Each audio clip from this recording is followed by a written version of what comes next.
সবাইকে সায়ন গোপ ইউটিউব চ্যানেলে স্বাগতম। আজকে আমাদের বিষয় হলো MDC history of north Bengal. তোমরা দেখতে পেরেছো আপাতত আমাদের মেজর মাইনরের পরীক্ষা হয়ে গিয়েছে। আগামী 17-18 তারিখ তোমাদের সম্ভবত সেক বিষয়গুলোর পরীক্ষা রয়েছে। তোমাদের 21 তারিখ হচ্ছে এমডিসি বিষয়ের পরীক্ষা রয়েছে। তো আজকে আমরা হিস্ট্রি অফ নর্থ বেঙ্গল বিষয় নিয়ে আলোচনা করব। তো আলোচনা করার পূর্বে কয়েকটা কথা বলতে চাই। তোমরা সবাই আমাদের সাথে রয়েছো, চ্যানেলটিকে সাবস্ক্রাইব করেছো, সবাইকে ধন্যবাদ। যারা করোনি তারা অবশ্যই চ্যানেলটিকে সাবস্ক্রাইব করে দিবে। তাহলে আমরা যে সাজেশন বা যে প্রশ্নগুলো নিয়ে আলোচনা করব তোমরা সেগুলো বুঝতে পারবে এবং তোমাদের যথেষ্ট সুবিধা হবে। তাহলে দেখো, হিস্ট্রি অফ নর্থ বেঙ্গল থেকে আমাদের যে প্রশ্নগুলো সাজেশনে রয়েছে 12 নম্বরের জন্য, সর্বপ্রথম আমাদের ফার্স্ট ইউনিট থেকেই আমরা দেখব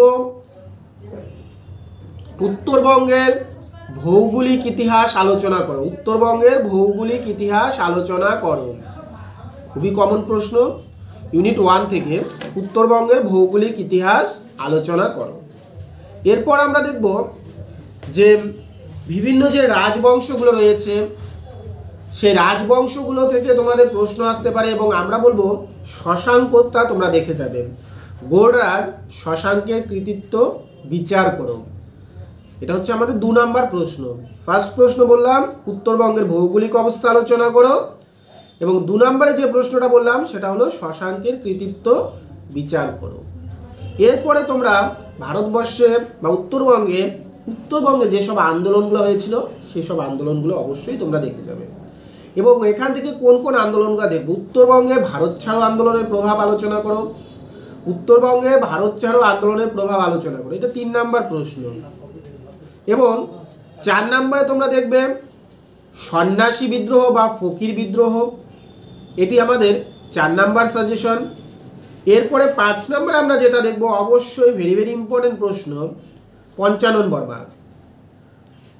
কুচবিহারে ক্ষত্রিয় আন্দোলনে ঠাকুর পঞ্চানন বর্মার ভূমিকা আলোচনা করো বা পঞ্চানন বর্মার উপর একটি প্রবন্ধ রচনা করো, খুব ইম্পর্টেন্ট প্রশ্ন এটি।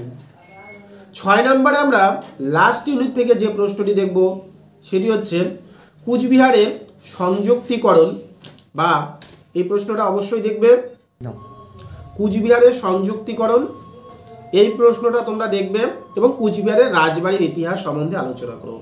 12 নম্বরের জন্য বেশি প্রশ্ন নয়, 7খানা প্রশ্ন তোমাদের বলা হলো। আশা করছি এই 7খানা প্রশ্ন থেকে তোমরা 2খানা প্রশ্ন অবশ্যই পেয়ে যাবে। প্রথম প্রশ্ন আমি আবার বলছি, ভালো করে শুনে নেবে। ফার্স্ট প্রশ্ন ইউনিট 1 থেকে উত্তরবঙ্গের ভৌগোলিক অবস্থা আলোচনা করো।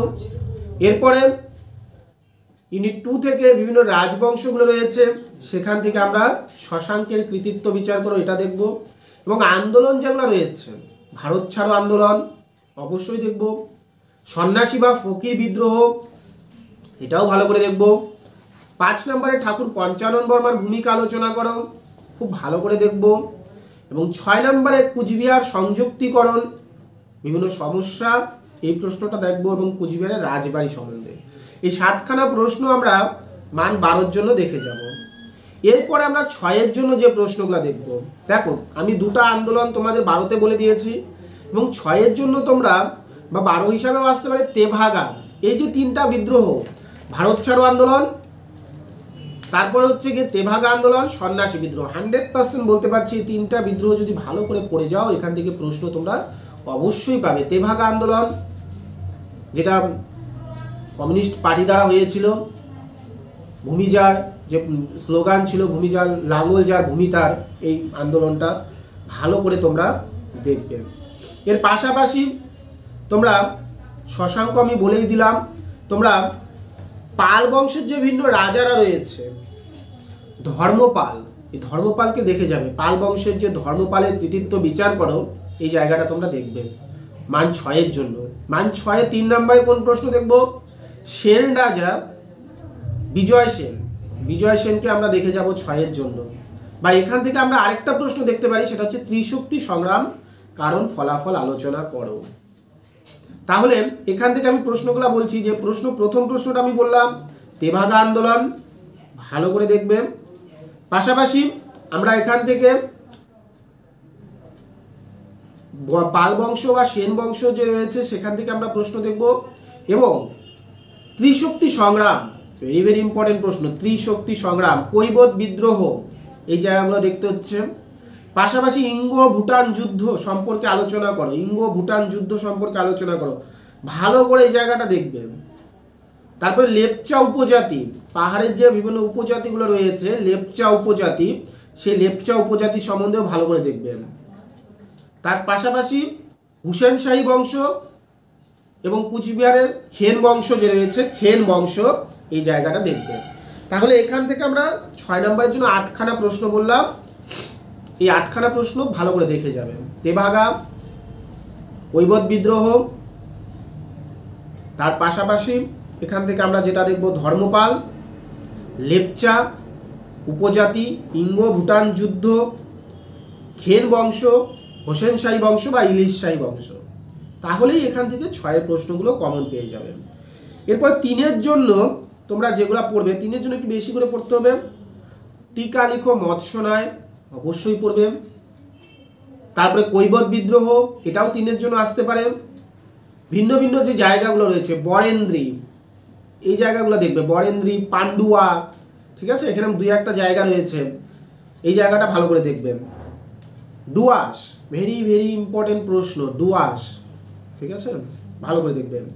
গোপাল, এই যে ছোট ছোট রাজা যারা রয়েছে, গোপাল, ধর্মপাল, দেবপাল, বিজয় সেন, লক্ষণ সেন, এদের সম্বন্ধে দেখে যাবেন। পাহাড়ি উপজাতি লেপচা, এবং আমরা এর আগের ভিডিওতে বলেছিলাম হেলেন লেপচা, ডুয়াস, এগুলো খুব কমন প্রশ্ন। তারপরে উত্তরবঙ্গের চা শিল্প বা দার্জিলিংয়ের চা, উত্তরবঙ্গের জৈন ধর্ম, নৃপেন্দ্র নারায়ণ, কুচবিহারের রাজা নৃপেন্দ্র নারায়ণ, জিতু সাঁওতাল, এই যে প্রশ্নগুলো, উত্তরবঙ্গের পরিবহন ব্যবস্থা, বাস এই 12 থেকে 13খানা প্রশ্ন যদি দেখে যাও, মৎস্যনয়, ডুয়াস, লেপচা, হেলেন লেপচা, গোপাল পাল, নৃপেন্দ্র নারায়ণ, জিতু সাঁওতাল, উত্তরবঙ্গের চা শিল্প, উত্তরবঙ্গের জৈন ধর্ম, উত্তরবঙ্গের পরিবহন ব্যবস্থা, তাহলেই তোমাদের এর বাইরে আর কোনো প্রশ্ন পড়ার দরকার পড়বে না। এই প্রশ্নগুলো পড়ে গেলে তোমরা 100% কমন পাবে। এবং এগুলা নিয়ে আমাদের সাজেশন আগেও ছিল, এবং যারা হিস্ট্রি অফ নর্থ বেঙ্গলের ক্লাস করেছো তোমরা, তোমাদের কাছে প্রত্যেকটি নোট লিখানো রয়েছে, সেই নোটগুলো অবশ্যই তোমরা ভালো করে পড়তে থাকো। তোমাদের 21 তারিখে পরীক্ষা রয়েছে, সেটাই তোমাদের শেষ পরীক্ষা। তো এমডিসি বিষয়ের প্রথম আমাদের video history of north Bengal, তোমরা সবাই ভিডিওটি দেখো এবং বন্ধুদের মাঝে শেয়ার করবে। এরপর আমরা ধীরে ধীরে অন্য যে এমডিসি বিষয়গুলো রয়েছে, যার যে এমডিসি বিষয়ের প্রয়োজন রয়েছে তারা কমেন্ট করবে, সেই অনুযায়ী আমরা ভিডিও নিয়ে আসব। অযথা তোমাদের যদি প্রয়োজন না থাকে তাহলে আমরা ভিডিও করার দরকার নেই। তো যে বিষয়টি তোমাদের প্রয়োজন রয়েছে সেই ভিডিওটির জন্য কমেন্ট করবে। সবাইকে অসংখ্য ধন্যবাদ, সবাই চ্যানেলটির সাথে যুক্ত থাকো।